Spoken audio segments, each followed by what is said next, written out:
Tonight, a family is demanding answers after their daughter's alleged killer walked out of the Nashville jail just days before her murder. Lauren Johansson's ex-boyfriend was released on a $150,000 bond just days prior to her death. And tonight, her father tells News 2's Caitlin Quisenberry the Nashville courts failed his daughter. She was one of those people. She walked into the room and there was just like a glow. 22-year-old Lauren Johansson was known to bring a smile to everyone's face. She helped take care of her two brothers, sister, and mother. Her father, Dr. Lance Johansson, tells me Lauren was attending the University of Southern Mississippi to become a registered nurse like her mother. But on Wednesday, her body was found in her car. And it was horrendous. Her father tells me this wasn't the first time the accused murderer, Bryson John Rivers, beat, threatened, and stalked his former high school girlfriend. She was dating somebody else, and he came over there and beat the person up really bad, and then grabbed her and dragged her down the stairs of her apartment. An affidavit from last December says Rivers beat her again while they were on vacation in Nashville. I guess a switch in his head turned evil, and he kidnapped her and started driving her around the town and started beating on her. At one point, her father says she was able to call for help. Her parents contacted the police.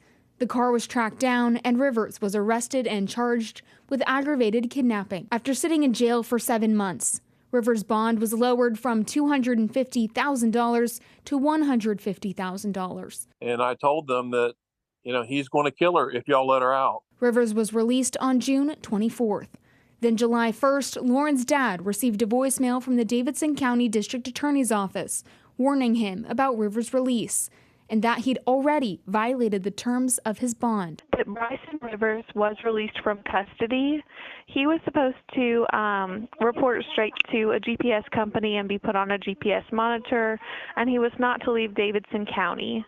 But as soon as he was released, he did not report to that GPS monitoring company, and he has not been heard from. So I want to make sure that Lauren is safe. July 2nd, Dr. Johansson filed a missing persons report after his daughter's home was broken into and she didn't show up for work.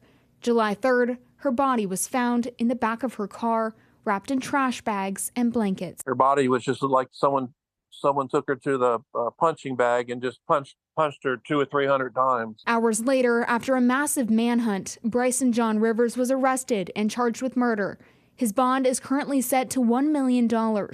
Lauren's father tells me the Nashville court system failed Lauren. Lauren was allowed to die because of negligence from the criminal justice system in Nashville, Tennessee. For News 2, Caitlin Quisenberry.